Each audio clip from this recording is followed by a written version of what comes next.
بسم اللہ الرحمن الرحیم۔ سورہ نمبر 14 سورہ ابراہیم۔ نام آیت نمبر 35 کے فقرے سے ماخوذ ہے۔ اس نام کا مطلب یہ نہیں ہے کہ اس سورہ میں حضرت ابراہیم علیہ السلام کی سوانح عمری بیان ہوئی ہے، بلکہ یہ بھی اکثر صورتوں کے ناموں کی طرح علامت کے طور پر ہے، یعنی وہ سورہ جس میں ابراہیم علیہ السلام کا ذکر آیا ہے۔ زمانہ نزول عام انداز بیان مکہ کے آخری دور کی صورتوں کا سا ہے۔ سورہ رعد سے قریب زمانہ ہی کی نازل شدہ معلوم ہوتی ہے، خصوصاً آیت نمبر 13 کے الفاظ۔ ترجمہ: انکار کرنے والوں نے اپنے رسولوں سے کہا کہ یا تو تمہیں ہماری ملت میں واپس آنا ہوگا ورنہ ہم تمہیں اپنے ملک سے نکال دیں گے، کا صاف اشارہ اس طرف ہے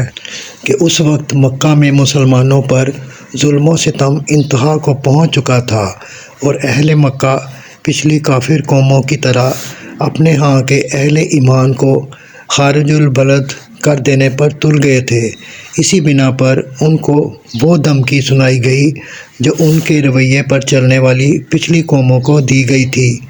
کہ ہم ظالموں کو ہلاک کر کے رہیں گے، اور اہل ایمان کو وہی تسلی دی گئی جو ان کے پیش روؤں کو دی جاتی رہی ہے کہ ہم ان ظالموں کو ختم کرنے کے بعد تم ہی کو اس سرزمین میں آباد کریں گے۔ اسی طرح آخری رکوع کے تیور بھی یہی بتاتے ہیں کہ یہ سورہ مکہ کے آخری دور سے تعلق رکھتی ہے۔ مرکزی مضمون اور مدعا: جو لوگ نبی کریم صلی اللہ علیہ وآلہ وسلم کی رسالت کو ماننے سے انکار کر رہے تھے اور آپ صلی اللہ علیہ وآلہ وسلم کی دعوت کو ناکام کرنے کے لیے ہر طرح کی بدتر سے بدتر چالیں چل رہے تھے، ان کو فہمائش اور تنبیہ، لیکن فہمائش کی بنسبت اس صورت میں تنبیہ اور ملامت کا انداز زیادہ تیز ہے۔ اس کی وجہ یہ ہے کہ تفہیم کا حق اس سے پہلے کی صورتوں میں بخوبی ادا کیا جا چکا تھا،